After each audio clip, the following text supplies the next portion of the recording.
মানুষের দানকে কিসের সাথে তুলনা করেছে জানেন? মিশকাত শরীফের হাদিস হযরত আনাস রাদিয়াল্লাহু তাআলা আনহু থেকে বর্ণিত, তিনি বলেন, মহান আল্লাহ রাব্বুল আলামিন যখন এই পৃথিবী সৃষ্টি করেছেন, পৃথিবীটা নড়াচড়া করে। পৃথিবীতে কি করে?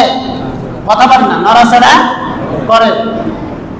এই পৃথিবী যখন নড়াচড়া করে, তো আল্লাহ রাব্বুল আলামিন বড় বড় পাহাড়গুলো তৈরি করলেন, বলেন সুবহানাল্লাহ। এই জন্য জমিনের ভিতরে যত পাহাড় আছে পৃথিবীর মধ্যে, এই পাহাড়গুলো হলো এই পৃথিবীর ফেরা খুঁটি। কি বলেন? খুঁটি। এই পাহাড় সৃষ্টি করার সঙ্গে সঙ্গে জমিনের নড়াচড়া বন্ধ হয়ে গেছে, বলেন না সুবহানাল্লাহ। ফেরেশতারা জমিনের নড়াচড়া যখন বন্ধ হয়ে যায়, আল্লাহ রাব্বুল আলামিনকে প্রশ্ন করে, রাব্বুল আলামিন, তোমার মাখলুকাতের মধ্যে পাহাড়ের চেয়ে বড় শক্তিশালী আর কোনো কিছু আছে কিনা? আল্লাহ রাব্বুল আলামিন সঙ্গে সঙ্গে ফেরেশতাদেরকে বলে, আমার ফেরেশতারা, পাহাড়ের চেয়ে শক্তিশালী আমি আল্লাহ রাব্বুল আলামিনের মাখলুক আছে, ওটার নাম হলো লোহা। ওটার নাম কি বলেন? কথা বলেন, লোহা। কারণ পাহাড় যত শক্তিশালী হোক না কেন, লোহা দিয়ে বিভিন্ন প্রকারের যন্ত্র বানাইয়া পাহাড়কে টুকরা টুকরা করা যায় কি যায় না? কথা বলেন, যায় কি যায় না? সেজন্য আল্লাহ রাব্বুল আলামিন ফেরেশতাদেরকে বলেন, ও আমার ফেরেশতারা, পাহাড়ের চেয়ে বড় শক্তিশালী আমার মাখলুক, ওটার নাম হলো লোহা। ওটার নাম কি?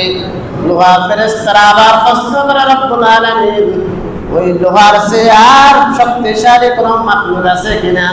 আল্লাহ রাব্বুল আলামিন বলেন, ও আমার ফেরেশতারা, লোহার চেয়ে শক্তিশালী মাখলুক আমি আল্লাহ রাব্বুল আলামিন বানাইছি, ওটার নাম হলো আগুন। ওটার নাম কি বলেন? কারণ লোহা যত শক্তিশালী হোক না কেন, আগুনের মধ্যে যখন লোহাটা দেওয়া হয়, লোহাটা নরম হয় কি হয় না?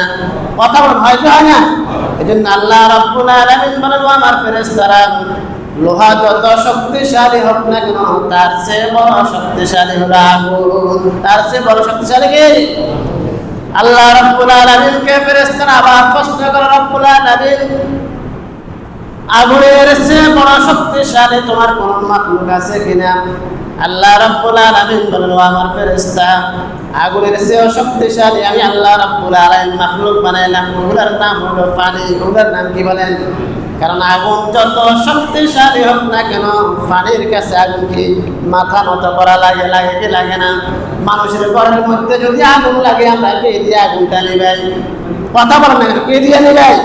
পানি দিয়ে নিবে। তাহলে বোঝা যাচ্ছে পানি আগুনের চেয়েও শক্তিশালী, আগুনের চেয়েও শক্তিশালী। এরপর আল্লাহ রাব্বুল আলামিনকে ফেরেশতারা আবার প্রশ্ন করে, রাব্বুল আলামিন, এই পানির চেয়ে শক্তিশালী তোমার কোন মাখলুক আছে কিনা? আল্লাহ রাব্বুল আলামিন তখন ফেরেশতাদেরকে ডাক দিয়ে বলে, আমার ফেরেশতারা, পানির চেয়ে শক্তিশালী আমি আল্লাহ রাব্বুল আলামিন মাখলুক সৃষ্টি করলাম, তার নাম হলো বাতাস। তার নাম কি?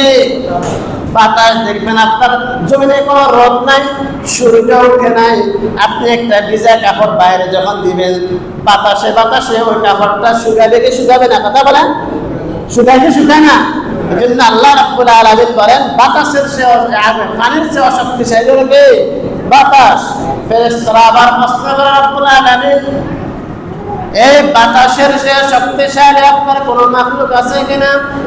আল্লাহ রাব্বুল আলামিন সঙ্গে সঙ্গে ফেরেশতাদেরকে ডাক দিয়ে বলো, আমার ফেরেশতারা, এই বাতাসের যে হচ্ছে শক্তিশালী বনি আদমের ওই দান, যে দান বান্দা ডান হাতে দান করে, বাম হাতে পর্যন্ত টের পায় না। বলেন সুবহানাল্লাহ।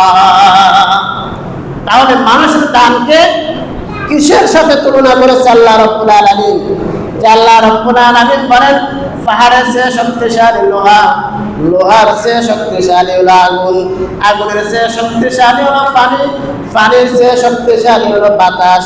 আর এগুলো সমস্ত কিছুর চেয়ে আল্লাহ রাব্বুল আলামিন বলে, আমার বান্দা যখন ডান হাত দিয়া কোন বান্দা দান করেন, বাম হাতে পর্যন্ত টের পায় না, তার ওই দানটা আমি আল্লাহ রাব্বুল আলামিনের কাছে এগুলোর চেয়ে অনেক শক্তিশালী। বলেন সুবহানাল্লাহ। এজন্য দান করার সময় আমাদের মধ্যে অনেকে দেখা যায়, আমি মসজিদের জন্য ৫,০০০ টাকা দিয়েছি, আমার নামটা তো বলে নাই, আছে কি নাই? বলেন আরেকজনে 1,00,000 টাকা দিয়ে বলে কাউকে বলিয়েন না। আছে না এরকম লোক?